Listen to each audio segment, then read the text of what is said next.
journalist in Roanoke for almost 40 years. Originally from a small town agricultural community in Ohio, birthplace of 4-H. And my whole career, I spent my last 40 years driving up and down the Roanoke and Shenandoah valleys, listening to folks, writing about social issues, and trying to hold the powerful to account. My first book, Factory Man, told the story about what happened when 5 million factory jobs went away, thanks to NAFTA and China joining the WTO. And that was under Clinton, by the way. And the government did very little for the people left behind. One of the most trenchant quotes from that book was from a woman who had worked at one of the factories. She worked in HR. She had this gorgeous necklace on. I said, Mary, I love your necklace. I love jewelry. And she goes, it's Tiffany, very proudly. She said, I bought it when I had a really good job in the office. I said, Mary, what are you doing now? She said, I'm picking up under the table jobs, catering. And which is what my mom did when she would lose her factory jobs when the economy would tank in the 70s and 80s. And Mary said she had been to a party recently, catering, working, and the former CEO of Toltex came up to her to get a drink, and she said to him, Mr. Frank, if Toltex were to reopen today, and the only way I could get there would be to crawl on my belly like a snake, I would do it. So I think that is where a lot of rural rage stems from. The fact that President Clinton said this was gonna be a win-win. Rising tide's gonna lift all boats. And we know now it just lifted a lot of yachts. The Democrats, I'm a Democrat, like it or not, they have become the party of the millionaires. And that's part of what we're fighting with this MAGA movement today. My second book, and I'm not just here to talk about my books, but if you know my books, you know me. So I'm just gonna talk about the fact that Dopesick came out in 2018, and it told you who the real bad guys were. Who is responsible for the fact that over 1 million Americans have died of overdose? It's not my nephew who was sitting in jail on a heroin charge. It's bought off politicians like Ben Klein, who took money from Abbott Laboratories, who Purdue hired to go into doctors' offices and to sell the notion that OxyContin wasn't addictive, right? Yes. It's people like Purdue Pharma. And by the way, they just paid $7.4 billion in a bankruptcy settlement. They're not in the business of selling OxyContin anymore. It is possible to change the narrative. But to do that, I think we have to elect better people.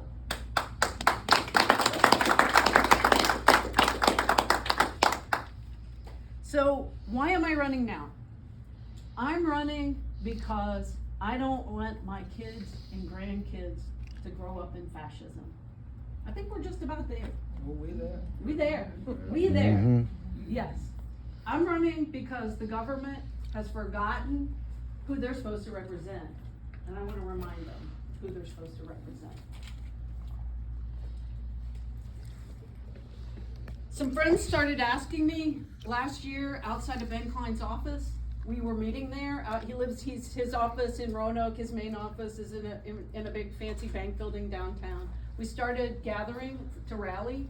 He's one of these MAGA congressmen. Y'all know he won't meet with any of us, right? Occasionally, if you ask 17 times, he'll meet you very briefly. But lately, not even that.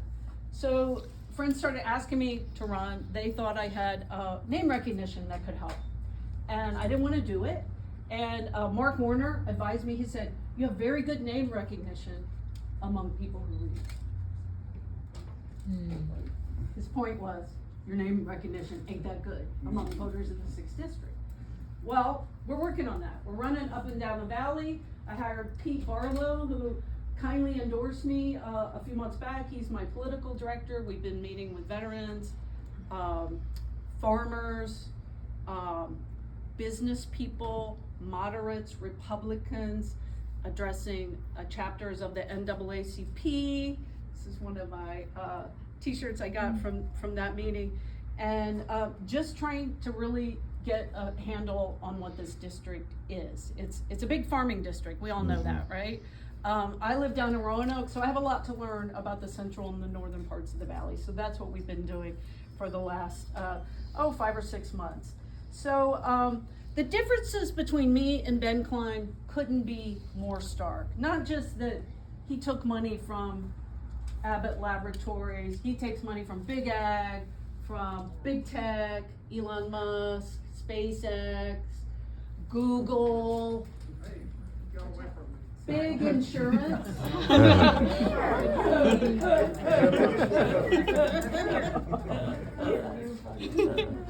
The star of the show. I'm so sorry. That's all right. So cute. Thank you. He is a good puppy. He likes. So I was talking to the political, the Raging Cajun. James Carvell, who yeah. lives in Shenandoah County. He has a farm in Shenandoah County. Does And he somebody really? introduced me to him, and Raging he knew Cajun. all about Ben Klein. And he said, Beth, Ben Klein is just AIR. He is Donald Trump's lapdog. He brags about the fact that there's no difference between him and the policy. So even when Donald Trump says, I like inflation, when he says we got to do the SAVE Act because he knows the only way they can win is to cheat, Ben Klein is on board. Now, when the one ugly bill, as I call it, passed last July, that's when I really decided to run. We have 2 queer kids, one of whom relies on Medicaid. She is a professional musician, doesn't make a lot of money, and I was just thinking about all the people I've written about for these 40 years, including people with substance use disorder. And the Medicaid expansion has been the #1 way that they have been allowed to access treatment. And you started to see the overdose deaths go down in the last couple of years. It's gonna go right back up after the midterms, because that's when 350,000 Virginians are gonna lose their Medicaid. They have backloaded the pain so that we won't even know the full pain of it. Ben Klein voted against Medicaid when he was a state delegate twice.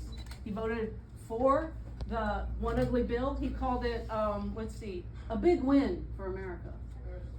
The largest healthcare cut in American history. Ben Klein called a big win. Ben Klein does nothing but court big donors. About almost half of his donations are from corporate PACs. I am not taking corporate PAC money.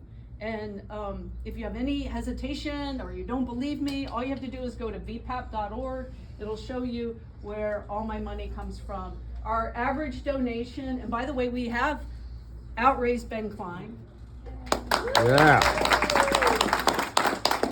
The average donation is $80. So I ain't fueling this. This is a people-powered movement. A couple weeks ago, Ben Klein likes to say, I'm a Hollywood attack dog. A liberal Hollywood attack dog. I'm sure communist is coming next. Right? Because that seems to be the way they're going. We're all the communists. He calls me a liberal Hollywood attack dog because I wrote a book set in Appalachia about the opioid crisis. And I got lucky enough that it was made into a show on Hulu. So he perceives that I am this wealthy, this is what he wants you to perceive, that I'm a liberal Hollywood attack dog. When I worked on that show, I spent 10 days in Hollywood. I have taken no corporate money from Hollywood in this campaign. Ben Klein takes money from Sony, Universal Pictures, the Motion Picture Association. I think it was $21,000 worth in his last quarterly following. I am nobody's lapdog. And I certainly ain't a Hollywood attack dog. One of the things, I got a hold of the Virginia Film Commission to ask, how much money did the Hulu show generate for the state of Virginia when it was filmed here in 2021? That show produced $115 million in economic revenue for the state of Virginia. And in Allegheny County and Clifton Forge, where the small town scenes were shot, 15 million went there. I hazard to say that Ben Klein has not brought that much money back to the 6th district. He bragged about bringing 17 million back for I-81 after he voted against the Inflation Reduction Act, which was gonna fund it. So my husband and I joke when we get off the exit at Daleville, it pays from like the exit 1 mile. It pays exactly 1 mile. His 17 million he got. So I think this is the most corrupt era of our lifetime, led by a coin-operated president, a crypto-operated president, and a rubber stamp MAGA, who is just lockstep with Trump every step of the way. I feel like I'm turning around in circles. But, so corruption and accountability is my #1 item on my platform. My #2 one is costs. We all know, one of the things Pete and I have been struck by as we run up and down the valley is the level of hunger in our communities right now is off the hook, thanks to the one ugly bill and the USDA cuts and USDA funds SNAP, right? So thousands of people have lost their SNAP, and a lot of the pantries are thinning. I stopped in Newmarket not long ago, talked to John Henry there, who helps run the food pantry in Woodstock. Now, they used to deliver food boxes twice a month, but after the USDA cuts, it's just once a month. It opens Tuesday at 10 a.m. People start lining up at 6 a.m. And last month, somebody came the night before and stayed in his car because he knew they were gonna run out of food. So, and that just breaks my heart. I just can't imagine staying in your car overnight.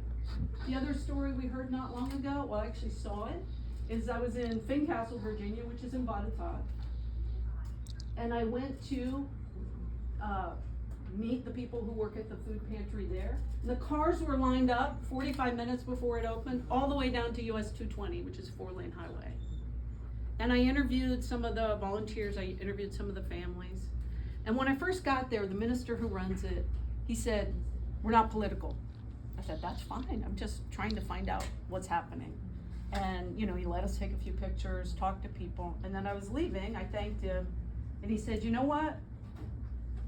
He said, "I think it's good when leaders come out and they wanna know what's going on. We have invited every politician in our region, and you're the only one that's ever showed up." We were 3-minute drive from Ben Klein's house. He lives in Fincastle. Yeah, so the farmers, we got any farmers in the room? Yes, Luna, yeah. So Luna, you know, the fertilizer has doubled. The cost of diesel is around $6 a gallon right now. We had a farmer in one of the counties in the central part of the district lose all 4 of his dairy milkers recently to ice. The guys only leave the farm once a month because they're scared they'll get pulled over. They got pulled over with the help of a county sheriff. They were put in detention for 4 days. They weren't permitted to make one phone call. Farmers had no idea where they were initially. And they have since been deported. And as their daughter told me, my mother has not stopped crying. They've been paying into Social Security for years. They've never had a problem with them. And they're gone. And I wrote did a little video about this on my Instagram, and the hatred that I saw. They should just come here legally. They should get an H-2A visa. H-2A visa is the seasonal visa that farmers can rely on. But they have to go back at the end of the season. But with dairy cows, there is no season. Those cows need to be milked every day. So we haven't had comprehensive immigration reform since 1986. We've got to do better on that front. And lastly, this is something I know people in the 6th district are really worried about. Social Security is predicted to run out of money in 2032. And that's partly because of this billionaire tax break that Trump just enacted. 2032. One thing that would help is a bipartisan bill recently introduced by Elizabeth Warren and that luxury car dealer, Bernie Moreno. And what the bill would do, it was bust the cap on Social Security. Right now, if you make more than $187,000 a year, you don't pay any more for Social Security than people who make less than that. That's wrong. We got people making bajillions of dollars. If we just did that one thing, we'd get another 10 years out of Social Security. And I don't know about y'all, but I need that money. I've been paying into it my whole career. So I think that's just a common sense thing. And my third and last main platform is that we've got to get guardrails around AI. And specifically, I think we need to place a moratorium on data centers until we get those guardrails, right? So we shouldn't be, remember I talked about NAFTA, 5 million jobs went away. We did hardly anything for the people left behind. We're about to do something even bigger. It's gonna be an even bigger change than most of our factory jobs going away.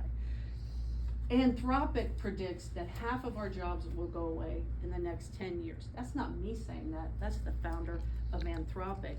And yet, where are the guardrails?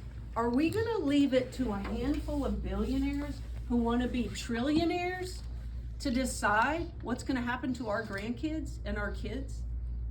Whether or not, already the average age of a first-time home buyer has gone up to 40. It's the highest it's ever been in American history. We're just gonna let these kooky man babies decide what's gonna happen to our grandkids? Kooky man babies. Peter Thiel says democracy is outmoded. Peter Thiel is outmoded. Oh, that's good. I'm going to steal that. I had another really good one, but I have forgotten it. Oh, Sam Altman says that I'd be okay with an AI president. He really said that. An AI president. Honestly, an AI president probably would do more evidence-based legislative than Donald Trump. But guys, we gotta stop this AI. It is gonna be NAFTA on crack. AI. I mean, you talk to any teachers. Do we have any teachers in the room today? Former teachers. I mean, they will tell you that kids aren't learning how to write because they're relying on AI. Learning to write is learning to think, right? We all know that. If they're not learning those basic skills, look, those rich people are just gonna be even more able to take advantage of people. They are just all about robbing us and distracting us while they're taking money from us with issues that they think are gonna whip up their base. Everybody knows that. So guardrails. Australia just last week announced that any data center has gotta pay for all of its own water and electric, right? We're not even talking about that here. You got Bernie Sanders has got some good ideas. Gina Raimondo, who used to run the Commerce Department, has some good ideas. But where is the groundswell? I mean, it's gotta come from us. So the other thing Australia proposed was that rather than steal all of our material, that's how they build AI, they steal our collective intelligence. They stole all 5 of my books. I didn't get paid a dime. I didn't get asked my permission. They just took it. That belongs to us. It's our collective intelligence. So down in Botetourt, near where I live, where Ben Klein lives, Google came in about 2.5 years ago and had the Board of Supervisors and the Water Authority sign an NDA while they bought property to create a triplex of data centers next to Carbon's Cove, which is where our water comes from. Right now it's down about 1/3 because of the drought. And there's a bald eagle sanctuary, a bee sanctuary. It's a beautiful place. There's a Republican that lives right next to it on a farm that has been in his family for 10 generations. And you know, the teachers will say, kids aren't learning how to write, it's just gonna get worse. People will tell me, I can't afford for my electric bill to go up even $1. It's just gonna get worse. People will talk about the nature, but what this farmer says, and this is the only issue I've seen the right and the left coalesce around together, is anti-data centers. This farmer will tell you, 10 generations, can you imagine that? Growing up in a place where your people have been since the mid 1700s. He will say, it just isn't our culture. It isn't agriculture, right? So we have really got to stand up against this. And just in closing, I can't be bought. I'm only standing here today because the government invested in me. I grew up really poor, first in my family to go to college, ate government cheese, food stamps, the whole nine. I am only standing here because the government gave me a hand up vis-a-vis a Pell Grant that back then in 1982 paid for my entire 4-year college at a state university in Ohio. And that isn't possible today. It's infuriating. We basically took the ability for poor kids to go to college. I think at the very minimum, what these AI companies should do is they should pay for free community college, because we are gonna need to be reskilled and reskilled and reskilled. I think that's a minimum. We have a young friend who got a 4-year degree in animation. By the time he graduated, his job was obsolete. He's now at the community college, learning how to be a physical therapy assistant. So, we've got real momentum. Polling shows that we are doing better than any candidate before. We have raised more than the last 4 Democratic candidates combined who have run for this office.